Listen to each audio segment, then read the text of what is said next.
You are now listening to Carlie's Couch. I'm Carlie. And I'm Lex.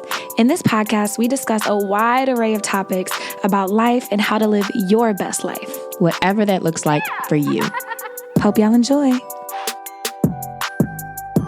Hey, y'all. Welcome to Carlie's Couch, 100th episode. Yay! Oh, wait, I forgot. There's sounds on the thing. Hold on. Oh, shit. Oh, man. Go ahead. Hit that hoe, Lex. I don't know what I just pushed though. It probably was like the wah wah. Wah, wah, wah. It probably was. My bad, guys. I don't know what the buttons are. But we might get that together one day. Today we are celebrating 100, I was about to say years, 100 episodes of Carlie's Couch. And if you've ever had a podcast or you do a podcast, it's pretty much a lot of work, actually. A lot goes into having to get up and meet and think about what you're going to say it, edit it, get it out, put it on the website, cut up some clips, put up some posts. But it's enjoyable because we get a lot out of it and out of the conversations that we have. And we know that you do too because you leave us lots of reviews and comments and engage with us. So cheers to Carlie. That's my spiel, I guess. Cheers. And cheers to everybody who's watching. In a minute, we're going to have these big clunky headphones on because we're doing a special episode. But we hope you enjoy, Carlie. Yeah, 100, man. So Alexia's had a podcast before. And so we were thinking about how frequently we want to do them. And I remember we picked, every Monday. And I had never had a podcast before. And every Monday means every Monday on top of busy schedules, on top of life, on top of COVID, on top of everything else that's happening. And so I'm just super grateful. I'm not going to start crying in the first 2 minutes of the episode, so I'm going to leave it alone. But super grateful for Alexia. If you haven't listened to how we got started, go back and listen to the first episode. This was actually her idea. And just super grateful for friends who see you and challenge you and bring out the great things in you. Yeah, I think it's a good platform for you and that it goes with your brand and the other things you're trying to do. So I'm glad you were cool to go along with it. We want to start out this episode by reading a couple of new reviews that we have. Shout out to the new reviews. So we have one from Dominic Ruffron. Sorry if I messed up your last name. Ruffron. Incredible. 5 stars. Bow. I have been getting clips of the show on LinkedIn, and after hearing her there, I knew I had to come listen to the show. Her and Alexia are incredible speakers and value creators. They give and give out without expecting anything in return. Such incredible humans as well. Congrats on the 100th episode. Yeah. I'm going to try another button. Yeah. Man, I can't wait to hear that back. I don't know what it says. I guess I could put the headphones on and then I would know. Okay. The next one says, Clancy and Carpio 2020, please no. But thank you to our boy Jonathan Nate Lowe, our number one fan. Mm-hmm. He said, early shout out to the upcoming 100th episode. Looking forward to seeing what happens next with the DeLorean. Keep up the great work, ladies. He always hits us with the insiders because he actually listens to every episode. So we appreciate you very much. This week we are taking some calls. If you've seen in the last few weeks, we put out a link so that people can sign up for a slot. Give us a call so we can chat with them, have them on the couch. And we're hoping to have some interesting discussions, have a little bit of variety this week, and still some kind of lessons that we can get out of it. Yeah. So cheers to the 100th episode. Cheers to people joining us on the Bouch, physically distanced and all that, of course. Looking forward to this new episode format. All right. Let's get ready for our first call. All right. And I figured out these sound effects. We had to turn off a little bit. Okay. So now you hear it. That's loud and it's not wompy. But if you call here on some bullshit, we are going to hit you with the... So don't call with no bullshit. Just kidding. I'm not going to have no time for y'all for that. I'm going to just hang up. Next caller. Right. But first, we have one of Carlie's friends calling in. Hello? What's up, 13? Dog. Our stuff all raggedy. Hi. We had to call you back. Listen, I was like, I called.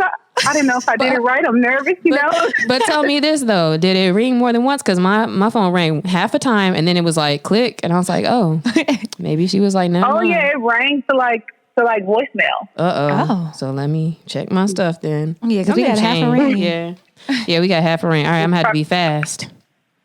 Probably because you got that iPhone. You got a good Android. Oh my God. Click. Hold up. I just said I wasn't gonna use no buttons, but you had to push my hand.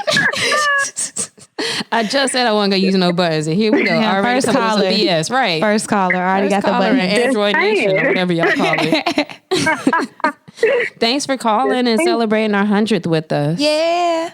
Congratulations, you guys. It's amazing. Thank you. Introduce yourself. Tell us who you are, and then if you had a question or topic, now that you're on the couch for a couple of minutes, we want to know what you got going on. Well, my name is Alicia Wilson. I know Carlie because we went to college together. We are line sisters. I am the 13 on the line, which is the best number on the line. Oh, God. Yeah, just who I am, a little bit about me. Thank you. My question was about moving on, but I don't know. Yes, it was about moving on or trying something new. But I don't know. No.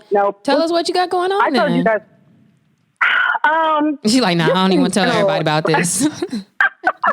Oh no! I mean, what do you do, sis? Life, I feel like, I'm unemployed. No, I'm a law student right now. I'm actually studying for the Texas bar. So my life has changed dramatically within the last 3 years. So I wanted to kind of get an idea of how you guys deal with like dramatic change and uncertainty in life because, everything's so uncertain right now. Yeah, that is kind of weird when it's like you had a plan for how things were going to move. And maybe you did, maybe you didn't. And then all of a sudden this year did throw such a loop for everybody. How are you feeling? Are you feeling like you need to change or is it just time to pause?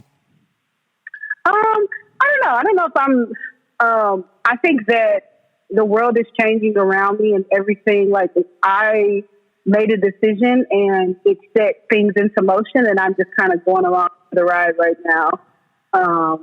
That's just kind of, but how does that feel though? Does it does it feel scary or do you feel like okay? It depends on the day. Sometimes there are days where you just, you embrace the ride and then some days you want to control things. So it's probably more about control, like once you kind of let go and embrace what's going on, things get a little bit easier to deal with. Are you staying on top of the bar exam information and like still trying to hold out for when those things are happening? Or are you like, forget being a lawyer? Oh, no. Okay. I was like, don't throw all that money down the drain. She not. Trust me, she not. Like when you say starting over, are you talking about you trying to do something totally different now? Or is it just a matter of, pivoting? No. I'm not trying to. I think my entire life. So prior to going to law school, I worked for an oil and gas company. And so I think for the past 3 years, my life has been like a starting over. And so just kind of trying to embrace the newness of everything because everything is always just so new from day to day. So yeah, I would say look at it as a familiar challenge then, because if you've done this before, and I don't know how much of a struggle that was or wasn't, but kind of embracing the fact that you've done it before. And so, if you can still keep that mindset and that perspective and find things to be doing and to focus on, maybe foundationally, maybe your other hobbies, figuring out, I know how it is when it's like, if you're not employed, you got to figure something out. But if this is something you've gone through before where there's like a big change, you have to pivot, I would think back to like how you dealt with that. Yeah. That's real. And then also looking at it as an opportunity, like you thought your life was going to go one way. You had it all mapped out, all these things, this was going to happen. And then they hold y'all on the bar, which I'm so sorry about. But like all these things happen and it's a new opportunity to begin again. So it's kind of like a fresh start. So, going back to your foundation, your self-care, you're taking care of you, other hobbies and things, but then also maybe getting excited about what life could be and just knowing that it, doesn't have to look like how you thought it did in order for it to be right or feel good or to be successful. Yeah. And knowing everybody's dealing with this right now too. So, I feel like this is a good time to really talk these things out because people are, looking to help other folks or collab or, work on other things. And it's like, just being vulnerable and being like, all right, y'all, I need something to do right now. If that's the case or whatever it is, right? Just kind of being out there about it and just exploring this time while everybody's kind of in chill mode. Yeah. Okay. Yeah, it does seem like I feel kind of a kinship with the rest of the world right now, especially like in terms of lockdown. So when you're studying for the bar, which I am right now, and so that's been extended out because they push the exam back in Texas right now. So you're pretty much on lockdown. Like I get up every morning, I start studying, and I study pretty much until I go to bed at night. So I am like, whoa. At least I'm not locked down by myself. Everybody else in the world is. That's real. And plus, it sounds like a good positive is you got hella time to be studying. So, like, when you get in there, you should be feeling real confident. And, like, you put your best foot forward and didn't spend this time just stopping or chilling or waiting, for the next thing. Like, you're still being progressive. And so I think that is important. And I think, when you get that win and now once you pass the bar, it's like, all right, going ahead and still preparing now for like where you want to be when those next steps come. Yeah. Oh, you guys are good at this. Look, congratulations in advance, because if you waking up every day studying and you got extra time to study, then it sounds like you about to be Perry Mason. So listen, I hope so, because I don't know. Johnny Cochran out this thing, if it does not fit. You must have quit. Hello. That's all I need to know. 100%. I'm gonna call you when I get entangled. Right. I'm gonna hit you up when I get in a jam. Listen, I got you. That's the only thing I know, though. So that's all I'm gonna get up and say. But I got you. It worked before. Do you have anything else that you wanna say? We appreciate that you called in. I got one more question for you. I heard this question yesterday, and I was like, oh, that's a good question. Who was your first ever pop star crush? Like a crush on somebody you had? I've seen that before on Twitter, too, and I was trying to think of who it was, because I don't usually have, like, crushes on, like, pop people like that. But I'm trying to think, because I know it should be somebody. While we thinking, who was yours? I'm going to say, don't judge me.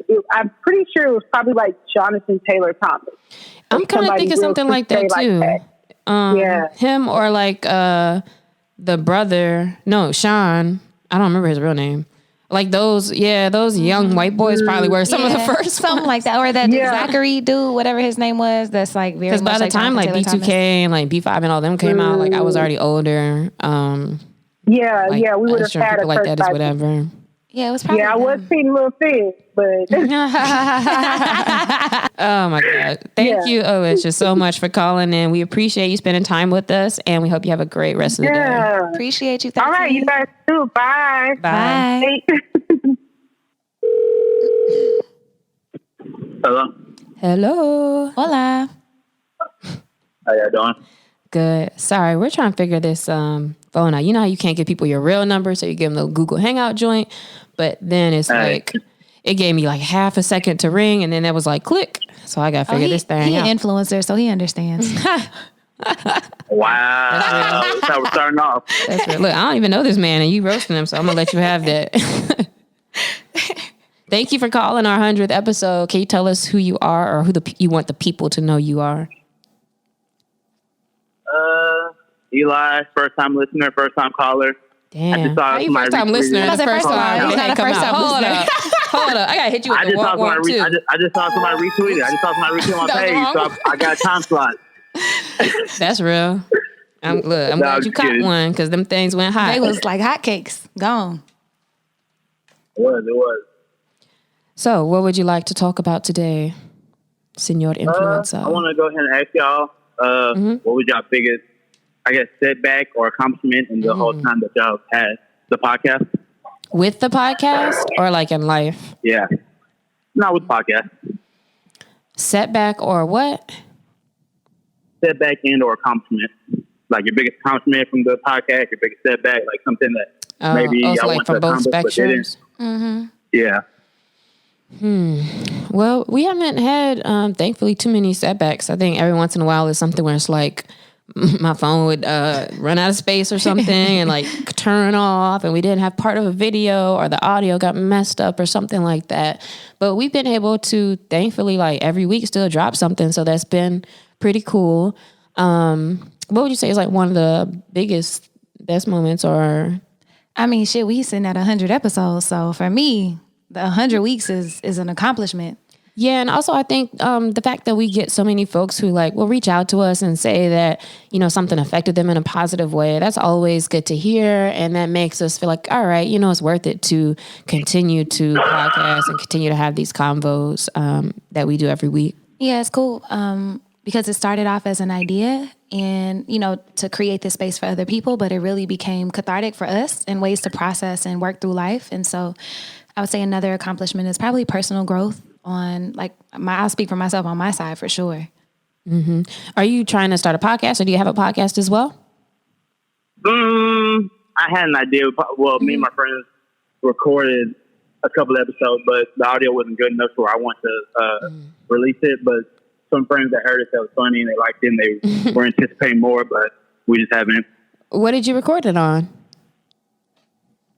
We had the microphones and everything, but it was I think just the room we were in just didn't sound right audio wise. So we're trying to fix it. Oh, good. And y'all were all together too. I remember I used to do a podcast and we were all in different places. And so we used to just hook up on Google Hangout and just record them. And the audio was pretty good just from doing that. And then everybody could be in their own separate space and have their headphones on. So it made it work out pretty good. And COVID appropriate now. Yeah, if it's a lot of y'all.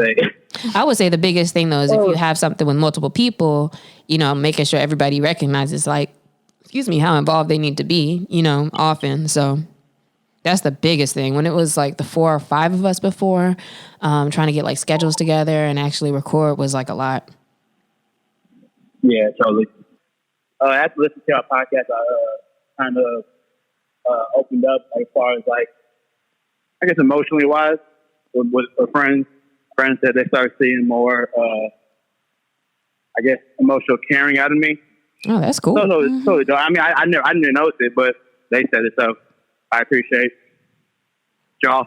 Thank you, though. I appreciate that. And I think that does happen. It's like the more you open up or the more you talk, period, you know, you just have time to even hear your own thoughts and formulate like why you think the way you think. And I think it helps, you know, just become self-aware, period. So that is good. And I'm glad you're seeing those effects out of it. So I hope you guys continue with working on the podcast that you guys have in motion now. Yeah, and let us know so we can shout you out whenever y'all start. Whenever the first episode comes, I'm going to send directly to y'all. Thank you. And I'm going to see what y'all say. Shout out to we influencers too. First listen. Hey.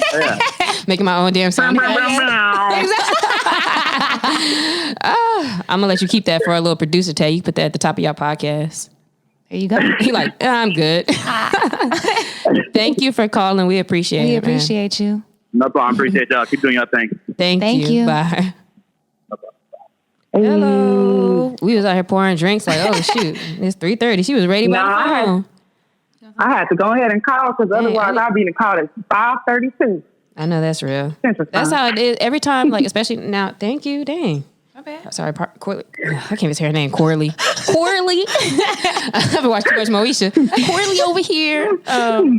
Pouring my champagne, about to overflow my damn cup. I'm sorry about that. Excuse me. We want to respect your time. To be early. No, I actually got her number in my phone. I'm like, hold up. I know this person actually calling in now. I'm just happy to be on Carlie's couch or whatever. 100th episode. We happy to have you. Pop champagne. You got the last slot for the calls today, so lucky you. What do you want to talk about today? Yeah, so the first question was about anime. How did y'all get into it? And what do you like most about it? I have opinions, but I want to hear y'all. An opinion about you? Like what happened with you? No. I have opinions about why I enjoy anime. Oh, okay. And so knowing that y'all enjoy it too, I'd like to hear kind of how did y'all get into it? And like, what did you enjoy about watching it or, you know, engaging it or whatever? Okay, Carlie, you can go ahead. So I got into anime actually through Alexia. she hit me up and told me that there was this one I need to watch, Hunter x Hunter, because one of the characters reminded her of me. And so that's how I started watching it. And I really... Was it gone? She didn't even finish it either, I don't think. It was gone. Hey. So you already knew. And I didn't. Why you talking about me? You don't even know what happened with him. I'm still working on it, okay? I mean, I know his daddy's still trash. So here we are. You don't, though. Yeah. But anyways, I really enjoy the different story arcs and just learning about the different characters, like I've seen some of Dr. Stone, like Naruto, like, you know, watching the different ones. I really enjoy the story arcs and how they parallel a lot of like life situations. Like I feel like there's always something to gain, and I enjoy that they're short, so you can like watch a couple in between work sessions. For me, I got into it a few years ago because my brother was like, yo, you should watch this one called Death Note. You would really like it because like every 2 seconds they were... like the plot was getting thicker and everything was like, you thought you knew what was happening. And it was like, bam, plot twist, plot twist, plot twist. And it was really smart and a little more edgy. I started out watching those style that were a little more like, not necessarily adult, but like it wasn't like kids and it wasn't adventure style. So Death Note is still like one of my favorites. And after that one, I started watching other ones that were similar, like Psychopaths, and like some other ones that were kind of more futuristic or darker. And then I kind of got more into the adventure ones like Full Metal Alchemist, Hunter x Hunter, and I really like those. Actually, don't love Naruto like that because it takes like 500 episodes for a fight scene, and like, you know, that's one of those things, like if he was going really week to week, like cool, but for me, like I really don't want to sit down and watch that, or like Dragon Ball Z, stuff like that necessarily now. But there are quite a few that I enjoy, and it's mostly because I like the way that those particular type that I like to watch make me think. And just how they kind of have like movie style plots sometimes, even though it's animated. But I want to get to your other question because I know you had another one. Yeah. So my other question is kind of for me personally. I am in the midst of transitioning from corporate America to being a full-time student. I'll be going to law school here in like less than 7 days. Oh, so it's just, thank you. So it's just a matter of transitioning to that. But in the midst of transitioning to being a full-time student, which since like I was a sophomore in high school, I've not been able to do, like where you actually just go to school and you're not really having a 9 to 5 or anything like that going on in the background. So it's going to be different. But I'm also going to be pursuing some like freelance opportunities, doing some HR consulting, some training opportunities and things like that, some teaching things on the side. And so my question was, for you two, what would be your advice for kind of maintaining your hustle, like knowing all of the pursuits that you have going on, the different projects that are in flight or taking off or what have you, in addition to honoring your need for relaxation? And I'll go ahead and insert play because that is a necessity for me. And I think that y'all have covered that topic enough to think that it's a necessity for y'all, or at least a high priority. So how do you honor that while also maintaining your hustle and still being productive all at the same time? That's a good question. All of the things. You want to start or you want me Go to? ahead. I would say you have to honor yourself first. So you have to figure out what you need in order to show up as your best self in all of these spaces. And if that's having your morning routine, having your evening routine, making sure you have a play date once a week, then those are things that cannot shift. You cannot change them. You have to do them. When I was in business school, I went to the beach every Sunday, every other Sunday. I had a standing date for 2 hours. I would go no matter how stressed out I was about school, no matter what projects I had to get done. Like that was time that I had to have for myself. And I wish I had had a better routine when it comes to, you know, like my mental, like meditating in the morning, making sure I was working out consistently. So I would say like building your foundation and then everything else can flow from there, because if not, you're just going to be running yourself ragged. And you don't want to do that because then you're bringing like a quarter of yourself to all 85 different things that you're trying to do in this moment. And then you still won't feel fulfilled. Like I always feel most fulfilled whenever I'm taking care of my mind, body, and soul first. So like, are you honoring yourself with this and playing? Because that's part of honoring myself is play. That's good. I would agree with that. How are you maintaining that time now? So for me right now, most of my adventures happen on the weekends. And so I recently just got a bike, and so I'm the person out here swerving on corners and trying to find different roads to take, different parks to find. I live in a cool area where I'm kind of a hop, skip, and a jump away from multiple parks and trails and things like that. So I'm really thankful for that. So it's just been a matter of exploring and treating my city. So I'm born and raised in Oklahoma City. Shout out to the East Side. But it's just a matter of experiencing a place that's so familiar as though I'm a tourist is what I kind of like to think about it as. So just remaining curious and remaining open and not thinking that I know everything there is to know about this place just because I've been here, and taking the time to really explore, whether that be food or music or art or just being outside, hitting the lake, and trying to get people that I love being around to engage those activities with me. Because I like the solitude of a lot of it, but sometimes it's like, dang, I want my friends here too. And so just trying to convince people around me to kind of maybe think outside of the box of things to do or engage that they normally wouldn't. So that's what I've been doing. And it's been working for me with being at work full time and working multiple hours a week. But I'm just wanting it to be, hoping that it's still enough for this new journey and what all of it might entail. So I'm just kind of trying to be proactive about thinking outside of the box of ways that I've been doing it. Cause not trying to fix it if it's not broken, but just being open to other ways to do it, that might serve me better in this season than it has until now. Yeah, but I would say not to overassess that until you're in that season anyway. And so if you have something already going on that you do, that you enjoy, that's part of your schedule, like Carlie was saying, then keep that in your schedule and try to keep it as much as you can. And as you're transitioning into law school, that's about to be so much more work and time that you need to dedicate to that like a job. And so really treating that time like that time with intention, and treating your playtime like that time with intention.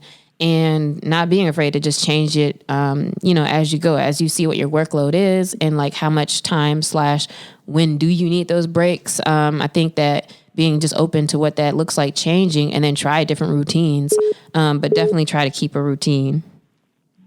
Yeah. That's good. Next person calling us all early.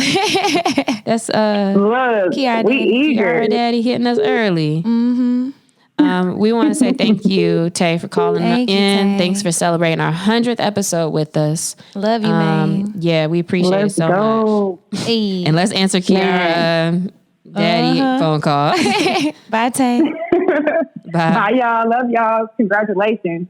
Thank you. Thank you. Bye. Hello. Hello. Hello. Oh, hey. hi. How are you? Hey. Wonderful. How are you? Good. I haven't talked to you in a while. How have you been? I've been wonderful. How have you been doing? I'm busy. It's like 10 jobs, but I'm doing all right. Well, we're sorry. We're still on the wrapping up somebody else calling in a second before when you were first calling in. So I'm glad you're still hung out for us. No problem. It's nice to talk to you in person. I've obviously seen a lot of you on the internet. Yeah. So I'm proud of you all. You did a good job with the show. Yeah, I appreciate you actually listening to all the episodes. You're probably the only one that listened to every single one. But Carlie, she speaks very highly of you. So we're so glad that you were able to call in for our 100th and celebrate with us as we've gotten to this large number of episodes. Triple digits. Yeah, no, that's a great compliment. That's awesome. It's pretty good. All right. So, Mr. Williams. Yeah. I'm from the South, so I gotta show some respect. What would you like to talk about? What do you want to use your time on the show, on the 100th episode, to discuss? And also, do you want to introduce yourself first? Oh, so yeah, our you're listeners know who you are? Yeah, well, I guess, that could take like 15 minutes. But, I guess first let me start with Carlie. So, Carlie is good friends with my oldest daughter, Kiara. And I met her, I guess a few years ago when y'all were roommates in California. And, I have 3 kids. I love them all. And I try to get close to their closest friends because I think they're good people and, try to be supportive and stuff. But when I met Carlie, I think one of the first times we talked, she was telling me she was coaching a volleyball team, I think. Mm-hmm. And I was like, she has an engineering degree and an MBA, and she's talking about coaching a volleyball team and doing some meditation or yoga with some kids. And I'm like, man, she must have like a good heart. And Kiara told me about it. And I just was impressed with her personality and how bright she was, but also how kind and caring she was, and just like an awesome spirit. So that interaction, has that's a perfect description too. Yeah, yep. So that really drew me to Carlie, and I try to support her whenever I can, even though I'm not always that frequently. I try to watch her stuff and follow her on social media. Oh, but as for me, yeah, thanks. As for me, I am married to Anastasia Williams, a pediatrician here in Virginia. Married for 32 years this year, so been married for a bit, for a minute, as you might say. We have 3 kids. Our oldest, Kiara, who I mentioned, is an attorney in California. She was in LA. That's how I met Carlie. And she's also writing books and does a bunch of other stuff. Our second child, Stanford Jonathan, is a physician working in New York City. And then our third child, Mia, is a 4th year or rising senior at University of Virginia, singer-songwriter. So between all 3 of them, yeah, I am. They keep me busy, but I'm proud of the fact that they're all good kids and they have good friends, which kind of like you're judged by the fruit you bear. And I'm blessed that my kids, bear good fruit and have awesome friends. And then as for me particularly, I guess I am, let's see, where should I start? I got my MBA, like Carlie did, an engineering degree, like Carlie, from Cornell University. Then I went to the University of Virginia, got my law degree, and I'm now the director at the Federal Communications Commission, the FCC in Washington, D.C., for small businesses, working particularly with minority, women, and veteran-owned businesses to try to help them navigate what we do at the FCC, which is internet, communications, TV, radio, all that good stuff. So that keeps me busy. I'm also was elected to be the chairman of the school board where I live in Manassas, Virginia. So I'm the first Black chairman of the school board ever in our history. That's awesome. Thanks. But it's been quite challenging because we're trying to work on what to do with our kids for school this year. So we've decided to go virtual, but it's been a rough road. So in a synopsis, that's me pretty much, what I do and what I'm about briefly. Look, I need to find you on LinkedIn, first of all. Absolutely. Shout out to Mrs. Stanford Williams and Mrs. Anastasia Williams. They're amazing. Whenever I first became friends with Kiara, she told me, hey, my dad, my parents are going to follow you on social media and they're going to be your biggest fans. And I was like, what? And they really are. And thank you so much. And also thank you for your 3 amazing kids. They're super inspiring. And I'm just grateful to be a part of the family, the extended family, but still family. And now you're part of the family now. It's been a few years, so you're part of the family. Well, look, and now you're part of Carlie's couch. Hey. Yeah. Is there anything specific that you wanted to talk about or that you have going on? Yeah, well, a couple things. First, I want to talk about schools in general, and some of the things we went through, because I know that what we're doing with the school system here in Manassas, Virginia, is everyone's going through it and the process we went through. But before I got to that, I think y'all asked if we had a question, and my question, I kind of know what it is for Carlie. I don't know you as well, but just from listening to you on Carlie Couch. But my question for you both was, what is your why? Like, why do you do what you do? Do you want to go first since he already kind of knows mine? Well, the interesting thing about this question is that I've had to reassess it recently, and I'm always reassessing it maybe like every 8 months, it feels like, or so, when I start to feel like I'm not as into what I'm doing right now, or like, why am I not, as excited as I have been? And so I've learned that the more I learn about myself, my why is always changing. Before I would just say, like my family, just because that seems like the thing to say. But I've actually most recently in the last probably few weeks or months, come to a why that has been more pressing for me has been the ability to put money into the hands of other Black people, specifically other creatives who are looking for space to do and show what they do not see in media and out right now. And for me, it really, as I've grown my team with work, I've really gotten more and more excited about it, because now I have all these people that I'm not all the way responsible for. I'm not going to take all that, because I definitely not giving them no health benefits. They are contractors, but I'm getting there, and I'm excited about providing opportunity for other people to help create and to work. And I love paying them every month. I enjoy doing that. And I'm appreciative of them. And so for me, my why has been, giving more space and more opportunities to other people. And I think that's something that makes it a little more fun and has been pushing me lately when it comes to sales and really like amping that up because I can bring more people on board. So I think for me, that's what it is right now. I love that. Mine is short because I've been iterating on it, but it always comes down to the same thing: is creating a life that I love and empowering other people to do the same thing. A life that feels as good on the inside as it looks on Instagram, and empowering people to really learn how to love themselves and, achieve their purpose in life. I like that. So first, like we probably talk at some point, one thing that I do at the FCC is help small businesses. And from the time I've been at the FCC for 20 years now, doing different things, different bureaus. But with small businesses, the biggest challenge we face, and especially for women and minority-owned businesses of color, I hate when you say minority-owned, but businesses of color, is the capital creation and how to get that wealth, because folks have great ideas and they want to buy a TV station or buy a radio station or do some of the things that we work with, but they just don't know how to reach the capital.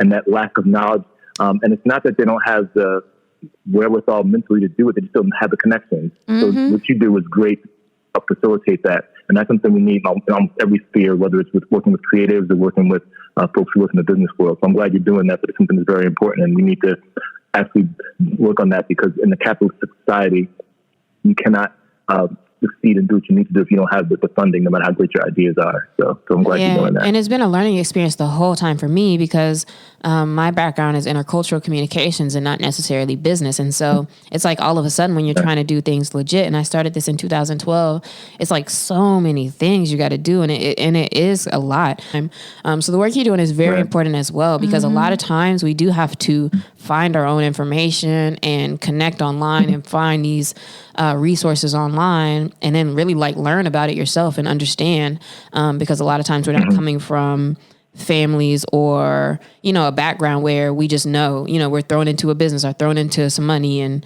so it really has been a learning experience for sure. So we appreciate the resources that you guys provide. Absolutely. And I would say even as someone with a business background, we still don't have all the knowledge that we need. And it's like, finding that bridge with using, my experience and my connections in order to help continue to build bridges like Lexi's doing with all of the, Black creatives and Black business people that she's working with. So even still, even if you have an MBA in this network that USC does, which is phenomenal, there's still a huge gap in actually having businesses and operating correctly. Right. I think we live to help empower other people. I mean, I think that's a love language to the student. That's something that kind of drives me. And I see that in everything that you do, whether it's, your yoga or working with, college couch. Everything you do is working to help other people. And it reflects your personality and it shines through. So I commend you on that. And you asked me the other thing I want to talk about. Time is flying by. Oh, you're welcome. One thing I want to talk about briefly was the school. So, as the chairman of the school board, we are responsible as a local body to decide what we're doing for school in the fall. And we decided by a 4-3 vote, and I voted with the majority, to do 100% virtual, which was really painful. It's really hard because my wife's a pediatrician, my son's a pediatrician, so I can get stuff from them about what students are going through. And I also hear from parents and families who they need to go to work. Parents need to work, students need to get out of the house, and some kids are blessed to live in a place where, they have good Wi-Fi and they have nannies or tutors or whatever.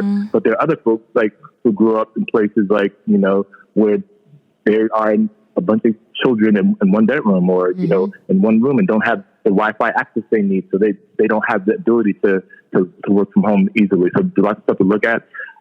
Or they don't have breakfast to get them fueled up.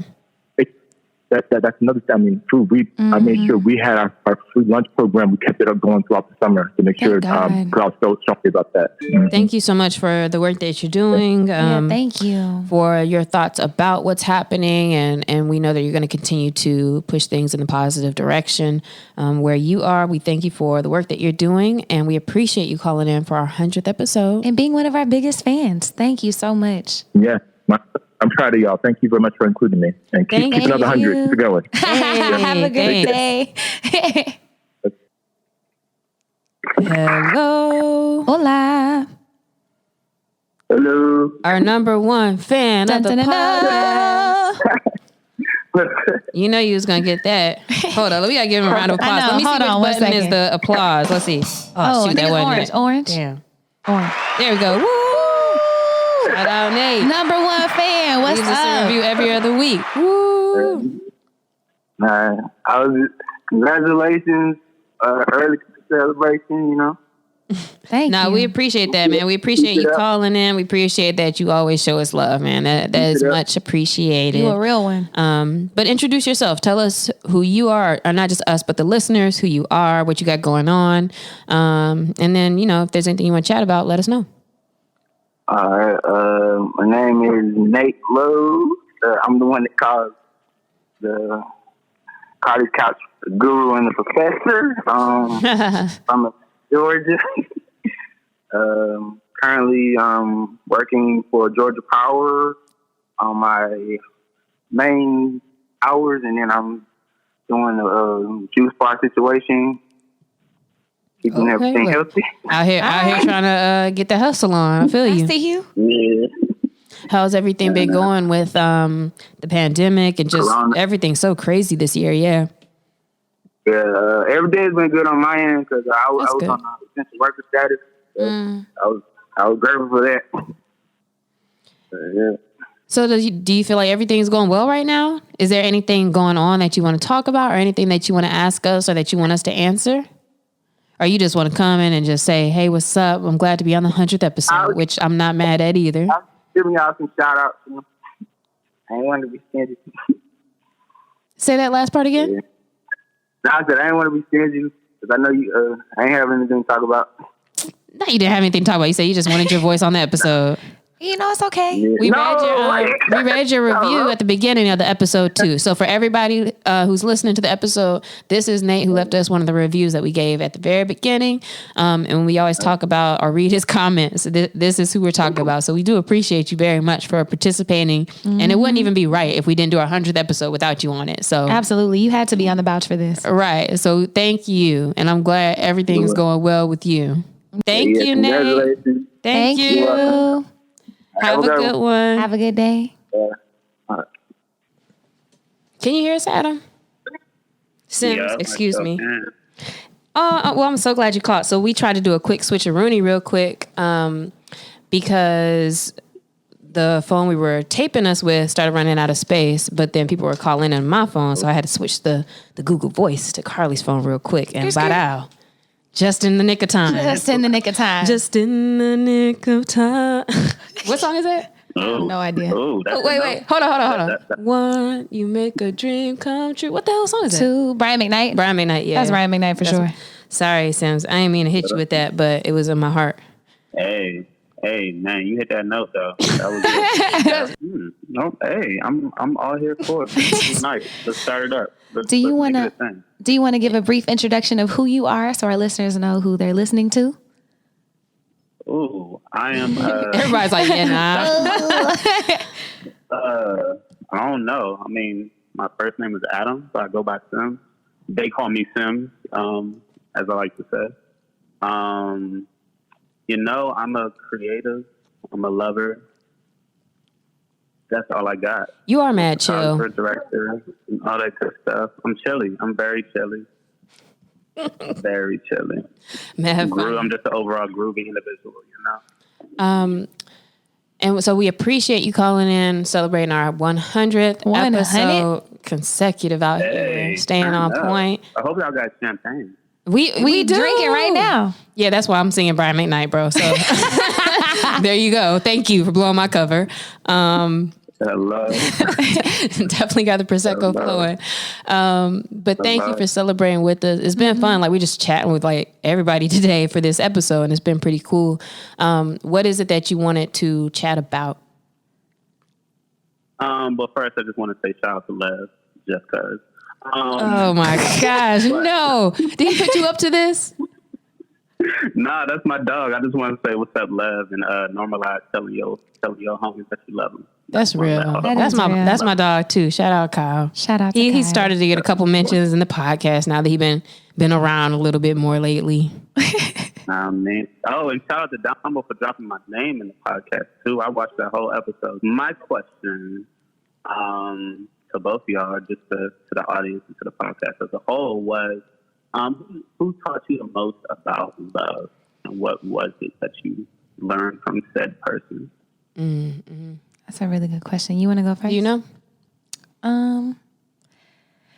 I would say my mom, Carla. Shout out to her. She's gonna listen to this and then call me about it. Mm-hmm. She just loves to love. Her and my grandfather, like my grandpa, they just love, like, people love giving back, and there's never been a shortage of love from them. And so I think that's where I get my big heart from.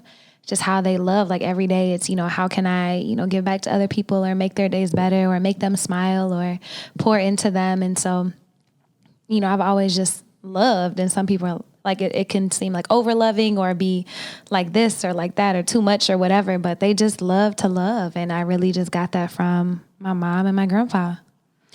My response to that is way different, because if you ask me who taught me the most about love, I wouldn't say that it was a person per se, and that I actually learned the most from religion and from media. And I would say that I mostly had to unlearn all of that, because I feel like anything I was super, like, we were at church like every Sunday, every Wednesday. And I feel like what I really grew up learning about love was like, it was doing stuff for people all the time, or, about how you're available to people or serving people. And of course it is part of that as well. But I think in the media as well, it's like this like desperation type thing. And, they frame it like it's, you got to struggle or you got to like work real hard to like get somebody to do this thing for you. And I think that really is what formulated how I was thinking about it. And that in the last few years, just unlearning that and understanding that causes way more roadblocks, and that it's really kind of, being yourself and being open to letting other people just be who they are and respecting that and being generous with them and, all of those things, but with the right framework and the right perspective. I've had to experience that, I think, myself, and realize like, some of that stuff's not really working, or like, that's coming from the wrong kind of viewpoint. So for me, I even like to say my parents are still happily married, like 39 maybe years or so. But I still wouldn't necessarily say like that is like how I learned it. It really was like all the things I was seeing and hearing all the time, I think, from like TV and movies and music and church and all that stuff, if I'm being real about it. And I'll add on that. And I'll add on that myself. Just unlearning and learning to love myself was probably the biggest catalyst for how I got to where I am today. What about for you? I would probably say for me, it's kind of a mix. I mean, I'll start off with my mother. I mean, she went through the ringer with me, me being the only child. And my father passing away when I was like 10. So her holding it down, raising a grown-ass man, and doing her thing, doing a great job. She raised a dreamer. That's the reason why I'm out here in Los Angeles, because she was a dreamer, and she never let anything stop her. I remember one time she got laid off during Christmas, and it's like I never felt that, she didn't have no job or nothing. She always made sure I had, and I never had to ask for, or I never had to want. And then the other hand of that is kind of piggybacking off of Lex, being the only child, I did a lot of TV watching and learning about love through media. So, I watched the Martins, and I see how Martin loves on Gina. I'm watching The Fresh Prince, and I'm seeing how that's not a nuclear family, that's a something clear family. But just seeing how that whole family essence and how they loved on one another. And then going back to what I said, normalize, telling your boys that you love them. A lot of my homies, my male family village, they taught me what love was, how they loved on me when I was going through certain things. And how I was able to, reciprocate that same love just by being the loving person I am.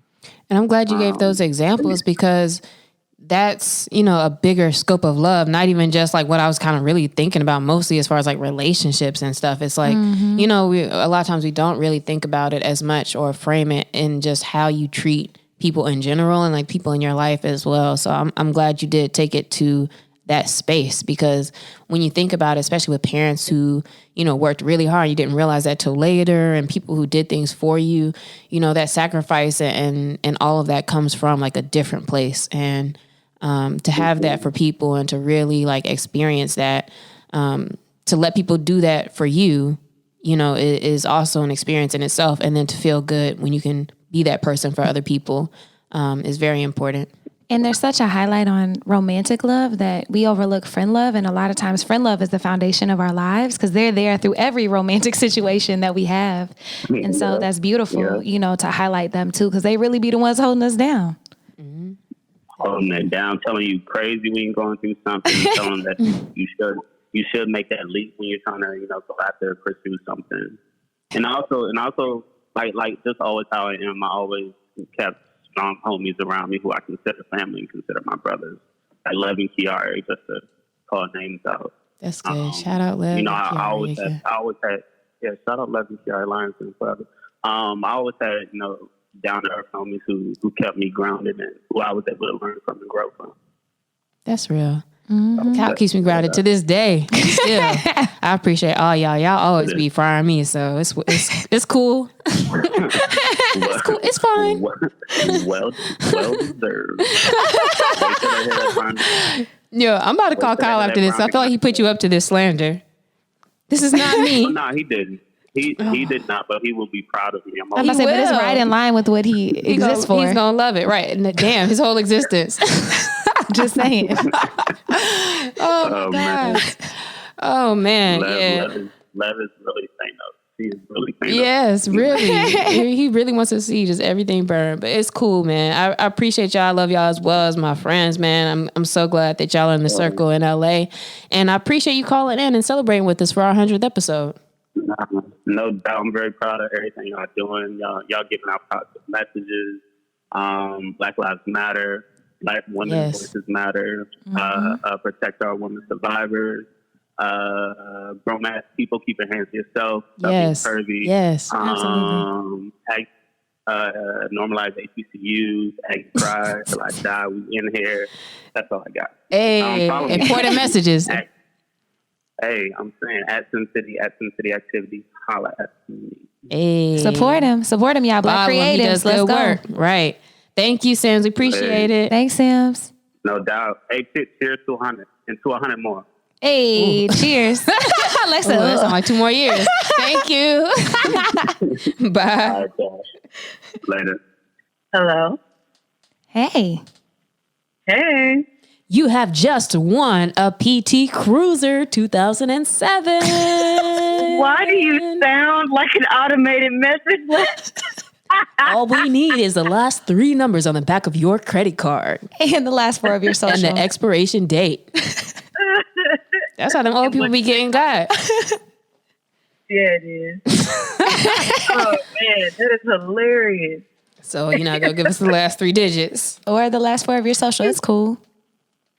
Yeah, I'm going to hold on to that. Because one day I'm going to have some money for y'all to steal. We'll call you back then. Yeah. Rain check. Thank you for joining us on our 100th episode. Introduce yourself. Well, first off, congratulations on 100 episodes. Yeah. Thank That's you. That's a big deal. Hold on, where's my claps at? What one was it? I forgot. The orange. Yeah. There we go. Oh, man. So, yeah, my name is Lauren Whiteman. Whiteman. In Dallas.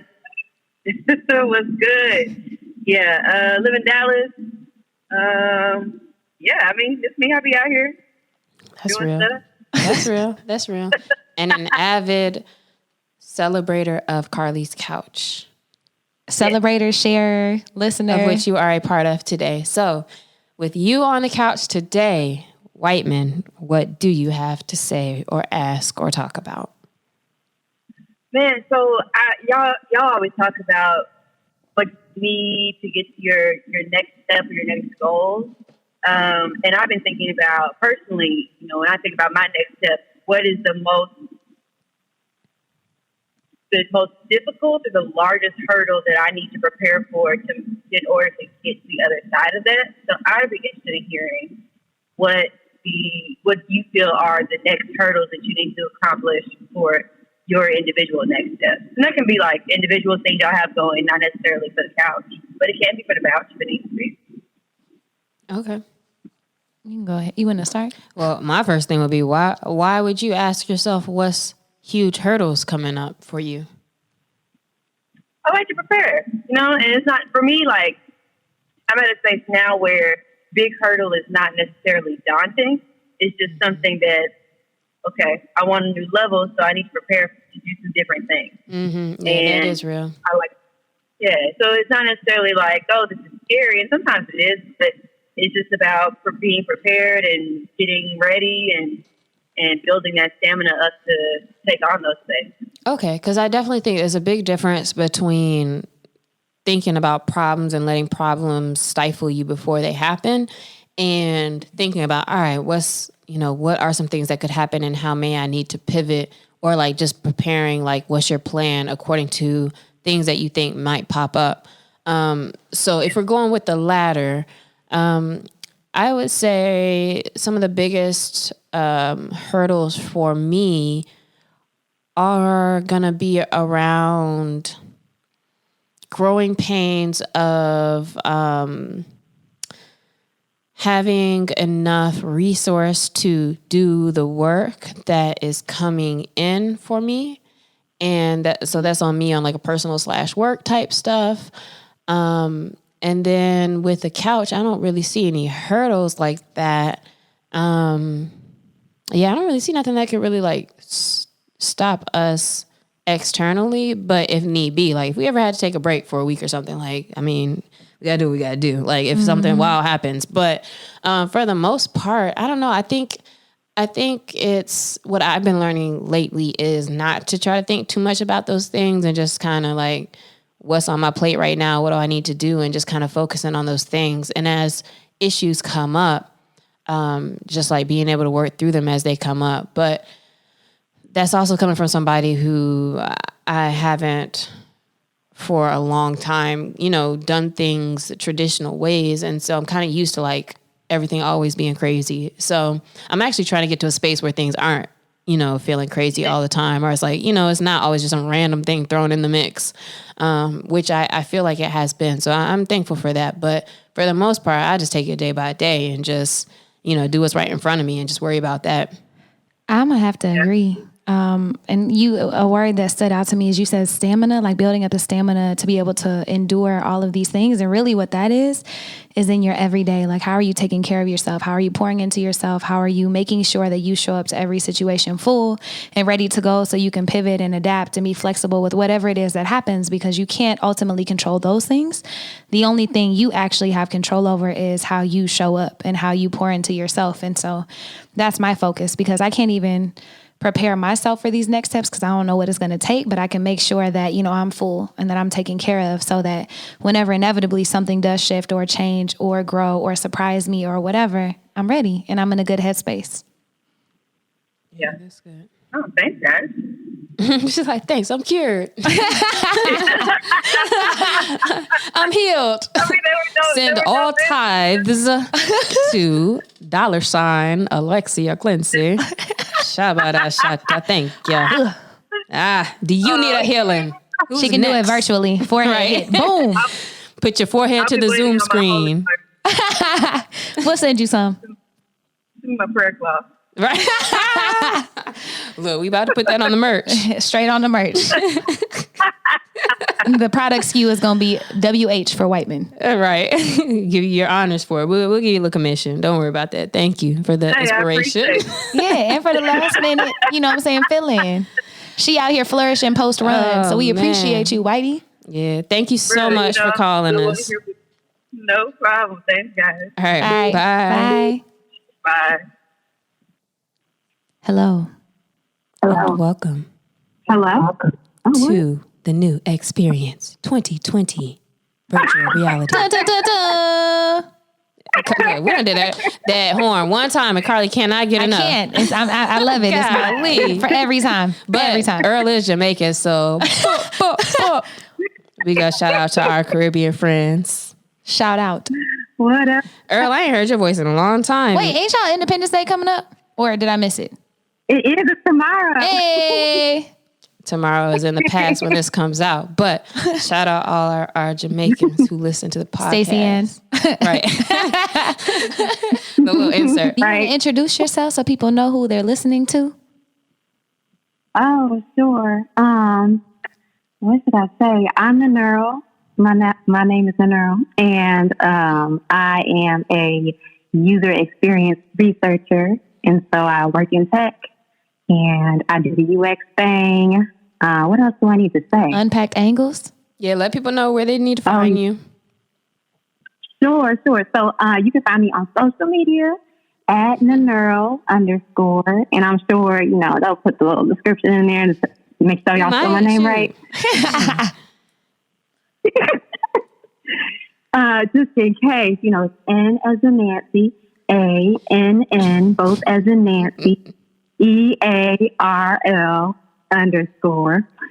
And I'm also the host of a YouTube channel / podcast now. It's called Unpacked Angles. And so we're on Instagram and Twitter.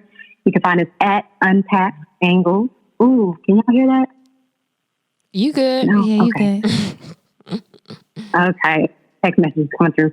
You can find me at Unpacked Angle on Instagram and Twitter, and also on YouTube. We got a few videos up there. So if you're interested in UX, or you want to learn more about the field, or you want to get a different perspective, go ahead and hit me up. I'm out there.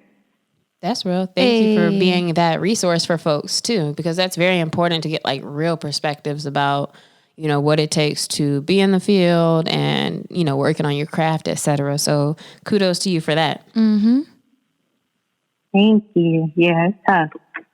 But you out here. But Earl, what did you want to talk about? Thank you so much for calling our 100th episode. We thank you because you always leave comments on the episodes on the site, have left reviews, etc. And so we're excited you're here, and you're actually our last caller for the day as well. So what is it that you want to talk about? Close us out. Ooh, yeah. So I wanted to talk about people from your past, and how sometimes they think they know you, like in the present, when they no longer do. And so, like, how those situations, if those situations have come up for y'all, and how y'all handle them. Mm-hmm. Sometimes it's kind of difficult talking to folks because if they know you from back in the day, or like you grew up with them, they just know who you were. And for me, though, it's not as much an issue because I also don't put that much weight on, what they're saying or what they think. And it's one of those things like if you were still a part of my life in a way where we were great friends or we were keeping up, you would have a better understanding of where I am now, but you kind of just want to keep me to that space. And I feel like we see that a lot now too, where it seems like sometimes, people like on social media will like hype you up more than people who really know you or, share your stuff and be cool with you. I actually had a similar situation. One of my line sisters hit me up after we posted our episode about being defensive. And she was like, yo, I just want you to know that, like, I remember who you used to be, and I see how much you've grown with like being defensive about things. And I just appreciate your growth. Like, I see you. And she was like, it's so frustrating when people lock us in these boxes of who we used to be before we elevated to these levels, whether it be personal, professional, whatever. And it's so frustrating. And I see that sometimes, but I'm similar to Alexi in the sense, like, the people who need to know me and the people who invest in me now, like, they see me now, they give me space for growth, and they don't have me locked into these ideas of who I used to be. But there very much are those people from high school who I'm friends with on Facebook who think I'm the Carlie from high school. I'm like, y'all, that was a long ass time ago. Or the people from college who know, like, defensive me before I got a therapist, before I started recognizing I had trauma, before I started yoga and all this shit. Like, there's these people who have me locked in these boxes. And I realized that, at some point I'm going to be a villain in somebody's story, and I'm going to be this person, like, whoever they want me to be. But ultimately that's their own perspective, and the people who matter give me space to grow, and they see me for who I am now. What does that situation look like for you? It's just like a few different sides to it. So like one half of it is family, and it's kind of different. But as far as like them actually knowing who I am versus who they think I am or who they want me to be, and like the other side with friends, like I grew up moving all over the place because I was an Army brat. And so I always wanted to keep in contact with people. And I hated like having to leave my friends, like whenever I would move. And so now I'm in contact with all these people, but it's just like, I want them to be in my life, but at the same time, like, it's just not going to work if I have to keep trying to, not even necessarily me trying to fit in this box, but like they keep trying to put me into this box that I no longer fit into. Mm-hmm. And let's deal with whether I want to stay with that. Yeah, relationships are outgrown though. So, some relationships are outgrown and some continue on. And so I think that's one thing is like you should never feel guilty for having to let something go if it's not serving you or if it's not putting you in a good space, Like I don't think there's anything wrong with that. And then when you said family, that kind of related to me as well, because I think a lot of that has to do with me, the way we grew up, not even being in a space of feeling like you could really be super open anyway with your family. And so what happens is that as we're older, like I still don't necessarily, like speak up or say certain things. Like I'm not trying to go into no arguments about what's right or, this or that with my parents per se. And a lot of times I realize like even with family, like you might not know each other like that just because you're blood. Like you're not that open all the time. And to that, I would say to practice with, yourself or like in my case with me, like just trying to be more open with your family, because when I do speak up about particular things, it is an opportunity to have like a good conversation or, for them to actually hear more about like what you're about. Because I think it's not necessarily fair to say, dang, y'all don't really know me, but then I'm not really open with them either. And so considering that if there's people like that you're like, damn, y'all don't really, y'all put me in this box, so you don't know who I am, what are you showing them? And for people who kind of feel like a drain or like they're not in the same space as you anymore, in that case, it's kind of like, well, if you got to move on, you got to move on. And if you feel the need to move on from people, like that's okay. But if there are people who ultimately you at least want to, keep in contact with or have that, I've like left friend groups and then came back later and realized like, wow, they really did grow. And had I never given them the second chance with, me just being open and vulnerable about myself, like I wouldn't have been able to reconnect with them and realize like, damn, they've had a lot of personal growth too. So it's not just one-sided to give, me giving them the opportunity also to grow into more open-minded people or more, accepting people also. Mm-hmm. No, yeah, that's good. Like, there's part of me that just wants to drop everything and be like, fuck all that, I don't care. Like, but at the same time, I don't really know if it's just me and how I'm feeling right now.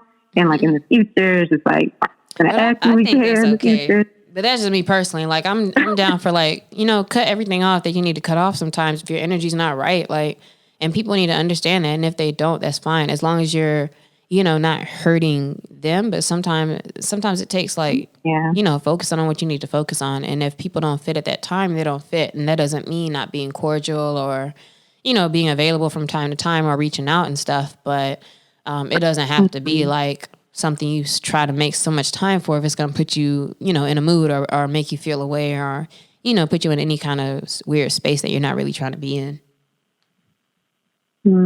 Yeah. No, that's good. I think I have a fear of being forgotten, and so that's playing into that too. But that's a good realization. My therapist. We're so glad you're part of our 100. Thank you. We are. So much. It was only right that you were here. Yeah, I chose this slot on purpose. I was like, they don't me. Oh, word, that's what it was? Long game, baby. I see you. Trying to be at the end. I see you. I appreciate the hustle. Strategy. Oh, House of Cards ass. All right. Earl, thank you for calling in. We appreciate you. And we hope you have a good rest of the day. Thank you. Hope y'all do too. All right, thank you. Bye. Bye. We got to end the episode. You're right. We had a great 100th episode. It was cool to talk to folks who've been listening to us. I think that was really cool. Actually, I kind of want to integrate that. I might try to make that part of the episode format. I'm with it. To have a call every once in a while or a call at the end of every episode or something like that. We'll figure it out. But thank you so much for joining us. Thank you for listening and for watching for 100 episodes. We appreciate you all. Thanks to everybody who signed up and called in, and continue to share, watch, review, comment, and everything else. All of those. Thanks to everybody who tried to get a slide and couldn't. Jay, you know what I'm saying? We appreciate you too, because you probably one of the only people still listening right now.